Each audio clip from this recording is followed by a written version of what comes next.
Hello everyone, welcome to our page stock sense pro. আমি অনিরুদ্ধ রায় আপনাদের সাথে একটি নতুন টপিক নিয়ে আলোচনা করছি। ট্রেডিংয়ে যারা ফুল টাইম দিতে পারেন না বা যারা ফুল টাইম ট্রেডার হতে পারবে না নিজের জব বা বিজনেসের কারণে, তারা কি ট্রেডিংয়ে একটি প্যাসিভ আয়ের উৎস তৈরি করতে পারেন না? অবশ্যই পারেন। সেটির জন্য একটি ভালো ওয়ে হচ্ছে সুইং ট্রেডিং। সেটি হচ্ছে আপনি যে কোনো একটি স্টক আগে অ্যানালাইসিস করে নিলেন, করে নিয়ে আপনি স্টকটি হোল্ড করলেন।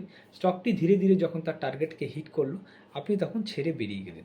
এইভাবে ধীরে ধীরে আপনি আপনার stable job, business, what ever আপনি যেটা করছেন তার সাথে সাথে আপনি কিন্তু ট্রেডিংয়েও একটি প্যাসিভ আয়ের স্টেবল উৎস তৈরি করতে পারেন। আমি আপনাকে অপশন বাই অপশন বলতে পারতাম, কিন্তু সেইটা যথেষ্ট ঝুঁকিপূর্ণ। তার জন্য আমি অপশন বাইং আপনাকে সবসময় অ্যাভয়েড করতে বলবো। আপনি যদি ট্রেডিংয়ে একটি প্যাসিভ আয়ের উৎস খোঁজেন, তবে বলবো swing trading is the best option for you. এরকম আরও ভিডিও পেতে আমাদের চ্যানেলের সাথে থাকুন এবং লাইক, শেয়ার, সাবস্ক্রাইব করে আমাদের উৎসাহ বাড়ান। Thank you very much.